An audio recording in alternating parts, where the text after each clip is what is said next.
ಮಂಡ್ಯ ಲೋಕಸಭಾ ಅಖಾಡ ಕಳೆದ 2019ರ ಲೋಕಸಭಾ ಚುನಾವಣೆ ಸಂದರ್ಭದಲ್ಲಿ ಇದ್ದಂತದ್ದೇ ಪರಿಸ್ಥಿತಿಗೆ ಮತ್ತೊಮ್ಮೆ ಸಿಲುಕ್ತಾ ಇದೆಯಾ? ಅದರಲ್ಲೂ ಸುಮಲತಾ ಅವರ ವಿಚಾರದಲ್ಲಿ ಕಳೆದ ಚುನಾವಣೆ ಸಂದರ್ಭದಲ್ಲೂ ಕೂಡ ಪಕ್ಷ ಸ್ಪರ್ಧೆ ಅದೆಲ್ಲಕ್ಕಿಂತ ಹೆಚ್ಚಾಗಿ ಅಂಬರೀಶ್ ಅವರ ಅಭಿಮಾನಿಗಳನ್ನ ಗಮನದಲ್ಲಿಟ್ಟುಕೊಂಡು ತೀರ್ಮಾನವನ್ನು ತೆಗೆದುಕೊಳ್ತೇನೆ ಅಂತ ಹೇಳೇನೆ ಚುನಾವಣಾ ಕಣಕ್ಕೆ ಇಳಿಯುವ ತೀರ್ಮಾನವನ್ನು ಕೈಗೊಂಡಿದ್ರು. 2019ರಲ್ಲಿ ಸ್ವತಂತ್ರ ಅಭ್ಯರ್ಥಿಯಾಗಿ ಕಣಕ್ಕಿಳಿಯುವ ಮೂಲಕ ಸುಮಲತಾ ಅವರು ಈ ಬಾರಿ ಕೂಡ ಹಾಗೆ ಏನಾದರೂ ನಿರ್ಧಾರ ಪ್ರಕಟಿಸ್ತಾರಾ ಅನ್ನೋ ಕುತೂಹಲ ಇವತ್ತು ತಮ್ಮ ಆಪ್ತರ ಸಭೆಯನ್ನ ಕರೆದಿದ್ರು ತಮ್ಮ ಜೆಪಿ ನಗರದ ನಿವಾಸದಲ್ಲಿ. ಆದರೆ ಸಭೆ ನಡೆಸಿ ಚರ್ಚೆಯನ್ನ ಮಾಡಿ ತೀರ್ಮಾನ ಪ್ರಕಟ ಮಾಡಲಿಕ್ಕೆ ಮುಹೂರ್ತವನ್ನ ಏಪ್ರಿಲ್ 3ಕ್ಕೆ ನಿಗದಿ ಮಾಡಿದ್ದಾರೆ. ಏಪ್ರಿಲ್ 3ನೇ ತಾರೀಕು ಮಂಡ್ಯದಲ್ಲಿಯೇ ತಮ್ಮ ಅಂತಿಮ ನಿರ್ಧಾರವನ್ನ ಪ್ರಕಟ ಮಾಡುವುದಾಗಿ ಮಂಡ್ಯದ ಪಕ್ಷೇತರ ಸಂಸದೆ ಸುಮಲತಾ ಅಂಬರೀಶ್ ಇವತ್ತು ಹೇಳಿಕೆ ನೀಡಿದ್ದಾರೆ. ತಮ್ಮ ನಿವಾಸದ ಬಳಿಯಲ್ಲಿ ಸೇರಿದ್ದ ಬೆಂಬಲಿಗರು ಹಾಗೆ ಮಂಡ್ಯದಿಂದ ಬಂದಂತಹ ಕೆಲ ಹಿತೈಷಿಗಳು ಹಾಗೆ ಅಲ್ಲಿನ ಅಂಬರೀಶ್ ಅಭಿಮಾನಿ ಸಂಘದ ಸದಸ್ಯರು ಇವರೆಲ್ಲರ ಜೊತೆಯಲ್ಲೂ ಕೂಡ ಮಾತುಕತೆಯನ್ನ ನಡೆಸಿದ್ದಾರೆ. ಸುಮಲತಾ ಅವರು ಮಂಡ್ಯ ಜಿಲ್ಲೆಯ ಬೆಂಬಲಿಗರು ಅಂಬರೀಶ್ ಅಭಿಮಾನಿಗಳು ಬಂದು ತಮ್ಮ ಅನಿಸಿಕೆಗಳನ್ನು ಹಂಚಿಕೊಂಡಿದ್ದಾರೆ. ಇನ್ಫ್ಯಾಕ್ಟ್ ಸ್ಪರ್ಧೆ ಮಾಡಲೇಬೇಕು, ನಾವು ಕಳೆದ ಬಾರಿಯ ಚುನಾವಣೆಯಲ್ಲಿ ಪ್ರಾಣದ ಹಂಗನ್ನ ತೊರೆದು ಜೀವ ಬೆದರಿಕೆ ಇದ್ರೂ ಕೂಡ ನಾವು ನಿಮ್ಮ ಪರವಾಗಿ ಹೋರಾಟವನ್ನ ಮಾಡಿದ್ದೀವಿ, ನಿಮ್ಮ ಗೆಲುವಿನಲ್ಲಿ ನಮ್ಮದೂ ಕೂಡ ಪಾಲಿದೆ, ಹೀಗಾಗಿ ಈಗ ನಮ್ಮನ್ನ ಅನಾಥರನ್ನಾಗಿ ಮಾಡಬೇಡಿ, ಮಂಡ್ಯದ ಚುನಾವಣಾ ಅಖಾಡದಿಂದ ದೂರ ಸರಿಬೇಡಿ ಅಂತ ಹೇಳಿ ನೇರವಾಗಿ ಸುಮಲತಾ ಅವರ ಮೇಲೆ ಒತ್ತಡವನ್ನ ಹೇರಿದ್ದಾರೆ. ಇವತ್ತು ಜೆಪಿ ನಗರದ ನಿವಾಸದ ಬಳಿಯಲ್ಲಿ ಜಮಾವಣೆಗೊಂಡದ್ದ ಸುಮಲತಾ ಅವರು ಹಾಗೆ ಅಂಬರೀಶ್ ಅವರ ಅಭಿಮಾನಿಗಳು ಚರ್ಚೆ ಮಾಡಿದ್ದಾರೆ. ಚರ್ಚೆ ಮಾಡಿದ ನಂತರದಲ್ಲಿ ಮಂಡ್ಯದಲ್ಲಿಯೇ ತೀರ್ಮಾನವನ್ನ ಘೋಷಣೆ ಮಾಡ್ತೇನೆ ಅನ್ನೋದನ್ನ ಮತ್ತೊಮ್ಮೆ ಸ್ಪಷ್ಟಪಡಿಸಿದ್ದಾರೆ ಸುಮಲತಾ ಅವರು. ಸಭೆ ಬಳಿಕ ಸುಮಲತಾ ಅಂಬರೀಶ್ ಮಾತನಾಡಿದ್ದೇನು ಗಮನಿಸಿ.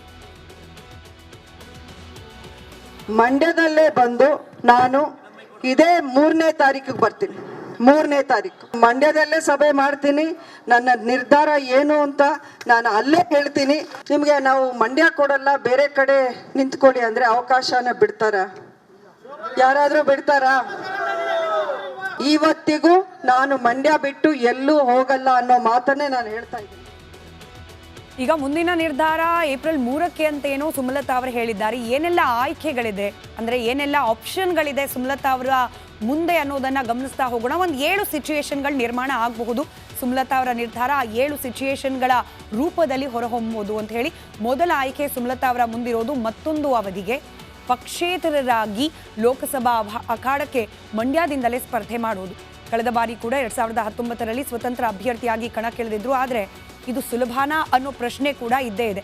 ಯಾಕಂತಂದ್ರೆ ಕಳೆದ ಬಾರಿ ಸ್ವತಂತ್ರ ಅಭ್ಯರ್ಥಿಯಾಗಿ ಕಣಕ್ಕಿಳಿದಿದ್ರು ಕೂಡ ಬಿಜೆಪಿ ಕ್ಯಾಂಡಿಡೇಟ್ ಅನ್ನ ಹಾಕದೆ ಸುಮಲತಾ ಅವರಿಗೆ ಬೆಂಬಲವನ್ನ ನೀಡಿತ್ತು.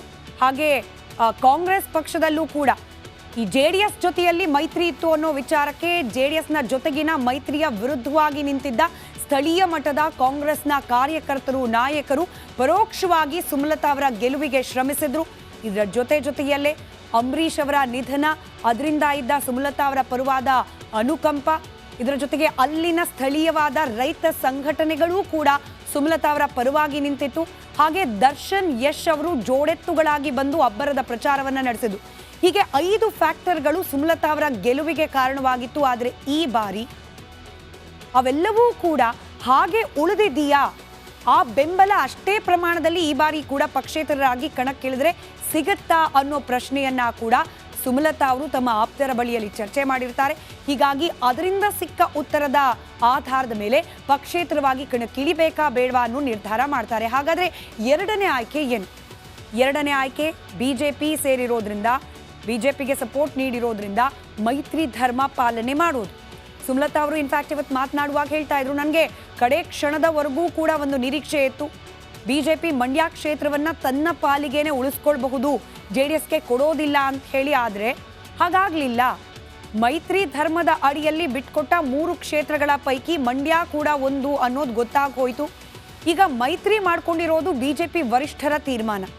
ಸುಮಲತಾ ಅವರು ಬಿಜೆಪಿಗೆ ಬೆಂಬಲವನ್ನ ನೀಡಿರೋದ್ರಿಂದ ಆ ಪಕ್ಷದ ವರಿಷ್ಠರ ತೀರ್ಮಾನಕ್ಕೂ ಕೂಡ ಬದ್ಧರಾಗಿ ಅವರು ತೆಗೆದುಕೊಂಡ ನಿರ್ಧಾರಕ್ಕೆ ಇವರು ಕೂಡ ಸಹಮತಿಯನ್ನ ಸೂಚಿಸ್ತಾ ಮೈತ್ರಿ ಧರ್ಮ ಪಾಲನೆಯ ಅರ್ಥವಾಗಿ ನೀಡಲಾಗಿರುವ ಮಂಡ್ಯವನ್ನ JDSಗೆ ಬಿಟ್ಟು ಕೊಟ್ಟಿರತಕ್ಕಂತಹ ಬಿಜೆಪಿಯ ವರಿಷ್ಠರ ನಿರ್ಧಾರವನ್ನ ಪಾಲನೆ ಮಾಡುವುದು ಸುಮಲತಾ ಅವರ ಮುಂದಿರುವ ಎರಡನೇ ಆಯ್ಕೆ. ಮೂರನೇ ಆಯ್ಕೆ ಬಿಜೆಪಿಯನ್ನ ಬೆಂಬಲಿಸಿ ಬೇರೆ ಸ್ಥಾನವನ್ನ ಪಡೆದುಕೊಳ್ಳೋದು.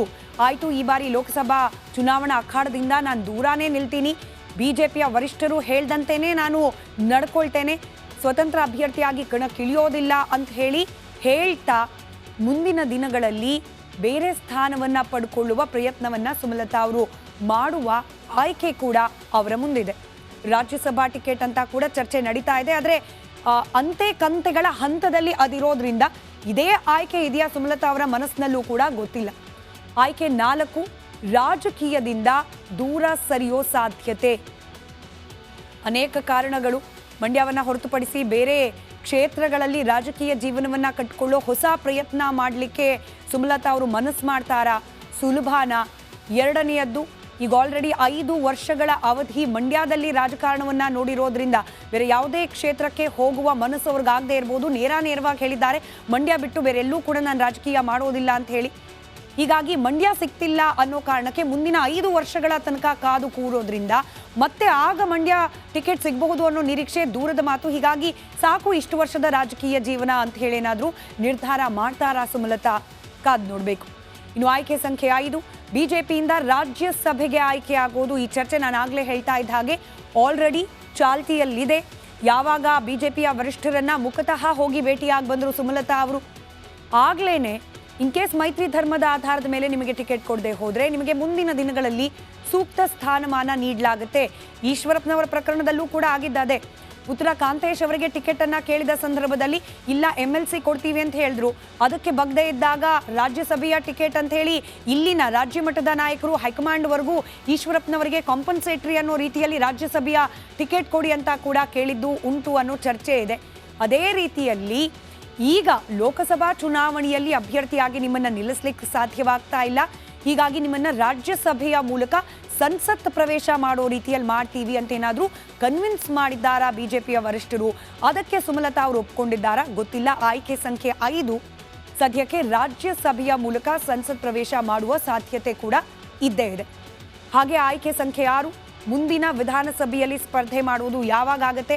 ಅವಧಿ ಆಧಾರದ ಮೇಲೆ ನೋಡೋದಾದ್ರೆ 4-4.5 ವರ್ಷ ಇನ್ನೂ ಕೂಡ ಟೈಮ್ ಇದೆ. ಮುಂದಿನ ವಿಧಾನಸಭೆ ಚುನಾವಣೆ ಆಗಬೇಕು ಅಂತಂದ್ರೆ ಅಲ್ಲಿವರೆಗೂ ಕಾಯ್ತಾರಾ ಗೊತ್ತಿಲ್ಲ. ಅದೊಂದು ಆಯ್ಕೆ ಅಂತೂ ಇದ್ದೇ ಇದೆ. ಲೋಕಸಭೆ ಕೊಡಲಿಲ್ಲ, ವಿಧಾನಸಭೆಯಿಂದ ನಿಮಗೇನೆ ಟಿಕೆಟ್ ಕೊಡ್ತೀವಿ ಅನ್ನೋ ಭರವಸೆಯನ್ನ ಬಿಜೆಪಿ ನಾಯಕರು ಕೊಟ್ಟಿರಲೂಬಹುದೇನೋ, ಅದಕ್ಕೆ ಒಪ್ಪಿರಲೂಬಹುದೇನೋ, ಇದು ರೇಖಾರದ ಪ್ರಶ್ನೆ. ಅದನ್ನ ಅಲ್ಲಿಗೆ ಬಿಟ್ಟು ಆಯ್ಕೆ ಸಂಖ್ಯೆ 7 ಕಡೆ ಗಮನ ಕೊಡೋದಾದ್ರೆ ಅನಿವಾರ್ಯವಾಗಿ JDS ಅನ್ನ ಬೆಂಬಲಿಸುವಂತಹ ಪರಿಸ್ಥಿತಿ. ಸುಮಲತಾ ಅವರ ಮಾತುಗಳಲ್ಲಿ ಸ್ವಲ್ಪ ಹಿಂಟ್ ಸಿಗ್ತಾ ಇದೆ. ಕುಮಾರಸ್ವಾಮಿ ಅವರು ಮನೆಗೆ ಬರ್ತಾರೆ ಅನ್ನೋ ಪ್ರಶ್ನೆಯನ್ನ ಕೇಳಿದಾಗ ಅಂಬರೀಷ್ ಅವರ ಮನೆ ಯಾರು ಬೇಕಾದರೂ ಬರಬಹುದು ಅಂತ ಹೇಳುವ ಮೂಲಕ ಹಿಂದಿನ ವೈಷಮ್ಯವನ್ನ ಅನಿವಾರ್ಯವಾಗಿ ಮರೆಯಲೇಬೇಕಾದ ಪರಿಸ್ಥಿತಿ ಬಂದಿದೆ ಅನ್ನೋ ಸೂಚನೆಯನ್ನೇನಾದರೂ ನೀಡಿದ್ರಾ ಸುಮಲತಾ ಅವರು ಗೊತ್ತಿಲ್ಲ. ಅನಿವಾರ್ಯವಾಗಿ JDSನ ಬೆಂಬಲಿಸಲಿಕ್ಕೆ ಸಿದ್ಧರಾಗ್ಬಿಟ್ಟಿದ್ದಾರಾ? ಅದು ಕೂಡ ಕ್ವೆಶ್ಚನ್ ಮಾರ್ಕ್. ಈ 7 ಆಯ್ಕೆಗಳ ಪೈಕಿ ಏಪ್ರಿಲ್ 3ನೇ ತಾರೀಕು ಸುಮಲತಾ ಅವರು ಕೈಗೊಳ್ಳುವ ನಿರ್ಧಾರ ಯಾವುದು?